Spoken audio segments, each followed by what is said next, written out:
Bonjour chers auditeurs et bienvenue dans votre chaîne Les Contes Enchantés.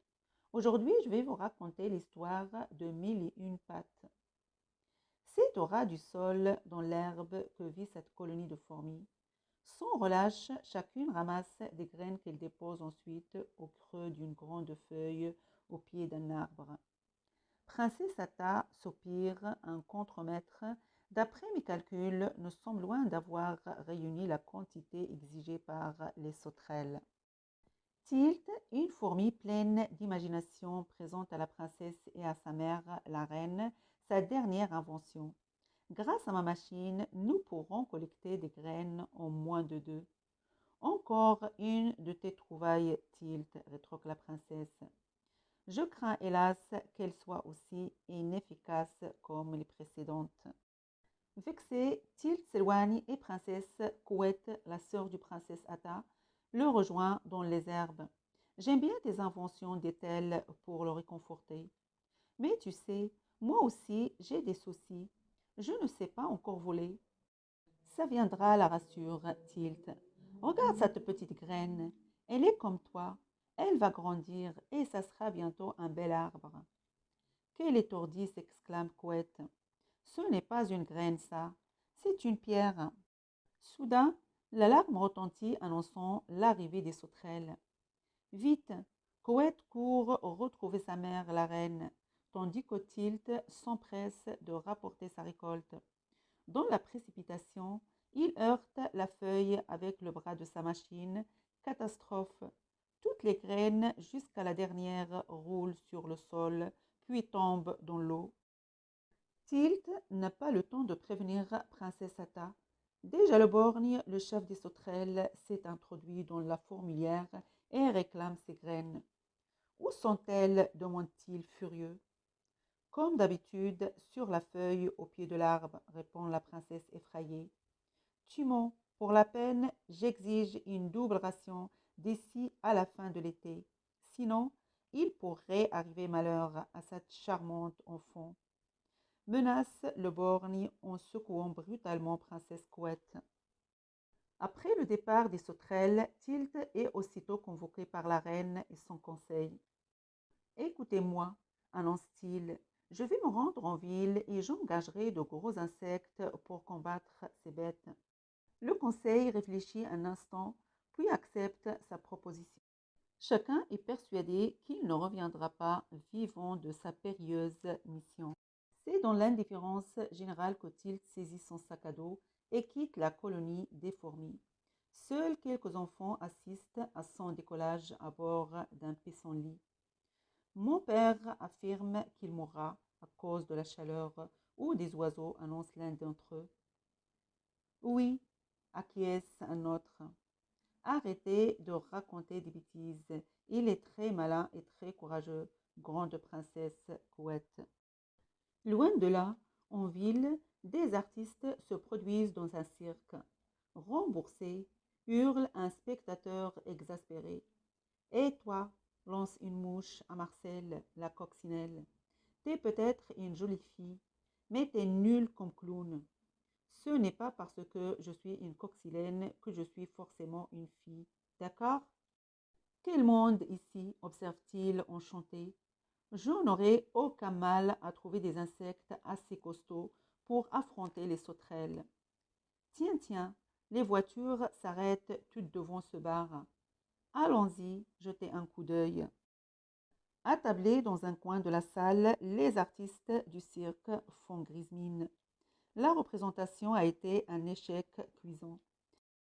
Déçus par le spectacle, les Lépus, leur patron les a renvoyés. Qu'allons-nous devenir s'inquiète Rosie, l'araignée. Virée par une puce, quelle humiliation s'indigne Phil. L'insecte en forme de brindille, je ne pourrai plus manger à ma faim, murmure Emlich la chenille.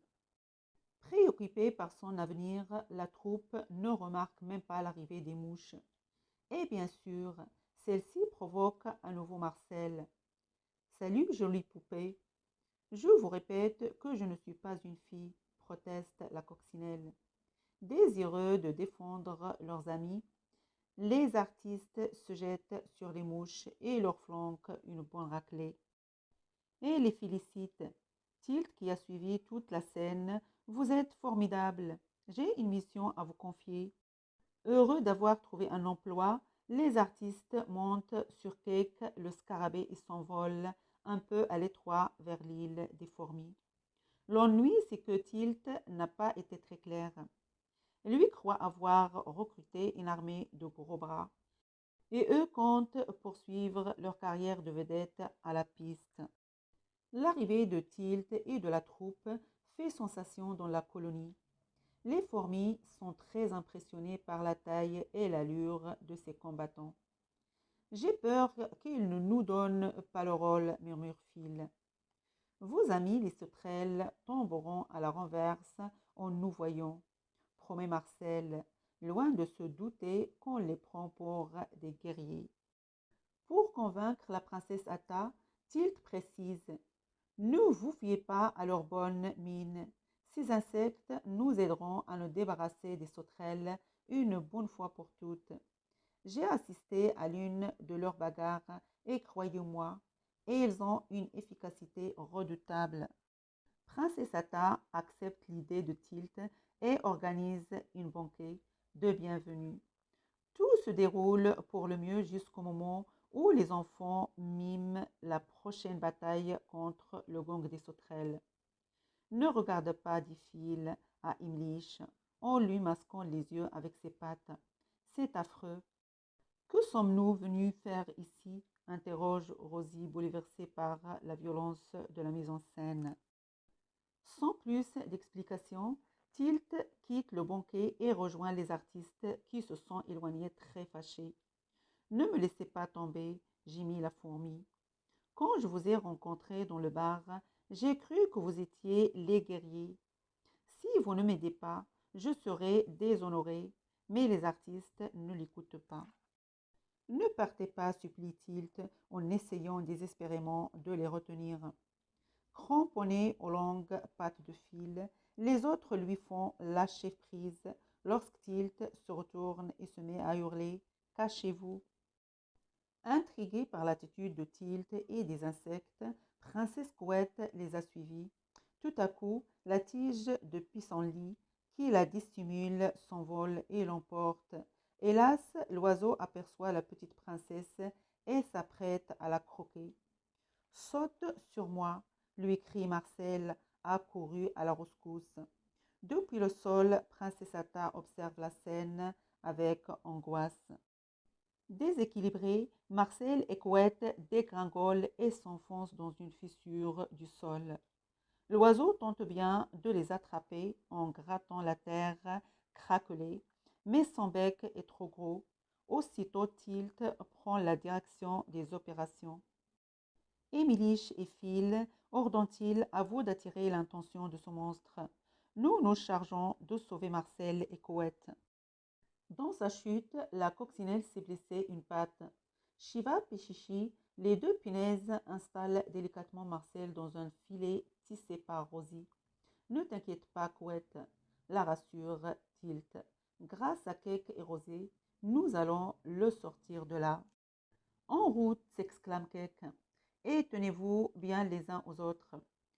La petite troupe atteint facilement le sommet de la brèche lorsqu'un sinistre battement d'ailes frôle l'air. L'oiseau est toujours là, signale Couette. Accrochez-vous, je fonce droit sur un buisson bien touffu afin de le semer. Cake avait raison. Dépité, l'oiseau a filé chercher sa nourriture ailleurs. À leur retour, les insectes sont accueillis par un tonnerre d'applaudissements. Bravo, s'écrient les fourmis. Vous avez sauvé notre petite princesse. Tout le plaisir était pour nous. Tes amis sont très courageux, Tilt, reconnaît princesse Atta. Même les sauterelles ont peur des oiseaux. Cette remarque donne à Tilt l'idée de construire un oiseau épouvantail dans le but d'effrayer le borgne et sa bande. Parfait, acquiesce princesse Atta lorsqu'elle découvre la maquette. Continuez les amis, sans perdre un instant. Chacun se met à ramasser des brindilles et des feuilles pour fabriquer le corps de l'oiseau. complétés par 2 champignons noirs pour les yeux. Comme ces fourmis sont raisonnables, chuchote Emiliche à Chivap et Chichi. Moi, dès que je vois une feuille, il faut que je la goûte. Après un discours solennel, les fourmis hissent l'épouvantail dans le creux de l'arbre. On dirait un vrai, s'extasie-t-elle. Dès que nos ennemis se montreront, on le lâchera sur eux. La joie est telle que tous oublient de récolter de nouvelles graines pour les sauterelles. Pendant ce temps, à quelques lieues de là, 2 sauterelles discutent avec le frère de Borgny. Et pourrais-tu convaincre le chef qu'il est inutile de retourner chez les fourmis? Pourquoi? On a assez de nourriture, pas la peine de se fatiguer à leur faire peur. Allons lui dire. Sitôt prévenu, le borgne entre dans une colère noire. De rage, il déverse une montagne de graines sur ses complices. Regardez bien, hurle-t-il. Ces graines sont comme les fourmis. Si je vous en jette une, ça ne vous fera pas mal. Mais si il vous tombe toutes dessus, vous serez assommés. Les fourmis doivent nous craindre, sinon ils se révolteront et nous devrons chercher à manger nous-mêmes. Dépêchez-vous de fuir avant le retour des sauterelles, conseille-t-il aux artistes. Moi je reste, annonce Keck. S'il reste, je reste aussi, renchérit Phil. Nous n'allons pas te lâcher comme ça, conclut Rosie. Très ému, Tilt bafouille quelques mots de remerciement. C'est alors que Lilliput surgit. Je vous retrouve enfin, clame-t-il. Le cirque marche du tonnerre, j'ai besoin de vous. Pauvre Tilt, il a beau se placer devant l'affiche, les fourmis reconnaissent parfaitement les photos des artistes. Furieuse d'avoir été trompée, la reine ordonne aux insectes de quitter la colonie et de ne plus jamais remettre les pattes sur son territoire. Vous n'êtes que des clowns. Tilt nous a menti aussi. Je souhaite que vous l'emmeniez avec vous. Et toi, ajoute-t-elle à l'intention de Couette, qui fait mine de les rejoindre. Ne bouge pas d'ici.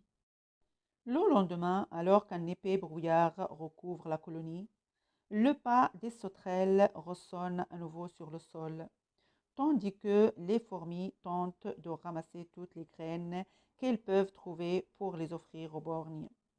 Couette surprend une effroyable conversation. Notre chef a capturé la reine et la tuera dès qu'on aura récupéré la nourriture. Couette est affolée. Elle songe aussitôt à demander de l'aide à Tilt et ses amis. Mais leur roulotte est déjà loin. Impossible de crier sans alerter les sauterelles. La jeune fourmi court à toutes jambes lorsque, subitement, comme par magie, elle sent battre ses petites ailes pour la première fois de sa vie. La princesse réussit à voler. Quelques instants plus tard, Couette se pose à l'intérieur de la roulotte. Les insectes acceptent immédiatement d'aider les fourmis. Tilt, lui, n'est pas aussi enthousiaste. J'ai toujours tout raté de ma vie, se lamente-t-il. Allez-y sans moi. Tu te rappelles de la pierre que tu m'as donnée pour me remonter le moral, insiste Couette. Eh bien, la voilà, et il te portera chance. Enfin convaincu, Tilt recherche un moyen de libérer les siennes. Les artistes vont faire leur numéro devant les sauterelles. Pendant qu'ils libéreront la reine, nous nous faufilerons dans l'oiseau épouvantail. Ensuite, nous leur foncerons dessus. Tout se passe comme prévu. Le spectacle ravit le borgne et sa bande. Au cours d'un superbe tour de prestidigitation, Monty, la menthe religieuse, fait disparaître la reine sous leurs yeux. Tapis dans le faux oiseau, Tilt, Couette et ses amis piquent droit sur les sauterelles épouvantées. Le plan de Tilt fonctionne à merveille jusqu'au moment où Lilliput intervient. Il ne connaît rien de la ruse imaginée par Tilt et croit qu'il s'agit d'un véritable oiseau. Souhaitant défendre ses artistes contre cette horrible volatile, il craque une allumette. Résultat, l'épouvantail s'enflamme et le borgne se rend compte de la supercherie. Ça ne se passera pas comme ça, braille le chef des sauterelles. Soudain, de grosses gouttes de pluie s'écrasent sur le sol et chacun court se mettre à l'abri. C'est l'instant que choisit le borgne pour enlever Tilt et s'envoler avec lui dans les airs. N'écoutant que son courage, Princesse Atta s'élance à leur poursuite et arrache Tilt des pattes de son ravisseur. Tilt et Princesse Atta se posent en douceur sur le sol et attirent le borgne vers le ravin. Là on niche un oiseau. Certain qu'il s'agit encore d'une ruse, le chef des sauterelles saute rageusement sur le volatile. D'un coup de bec, celui-ci le capture, puis le donne à ses petits en guise de dessert. Bon débarras. Après un hiver rude, un printemps doux et tranquille s'installe sur la colonie des fourmis. La reine a pris sa retraite et la jolie princesse Atta est à son tour couronnée. Quant aux insectes, ils repartent sur les routes pour donner de nouveaux spectacles. Est-il demande Couette à sa sœur. Il reste avec nous, pour toujours, proclame Atta, en serrant la patte de son valeureux ami dans la sienne. À bientôt, les amis, lance la douce gypsy, en se retournant une dernière fois vers les fourmis. Nous viendrons vous présenter notre dernier tour de magie, et cette fois-ci, nous ne serons pas dérangés par ces sauterelles de malheur. Mes chers auditeurs, notre histoire s'arrête là. J'espère que vous l'avez appréciée. Je vous souhaite une excellente nuit et je vous dis à bientôt.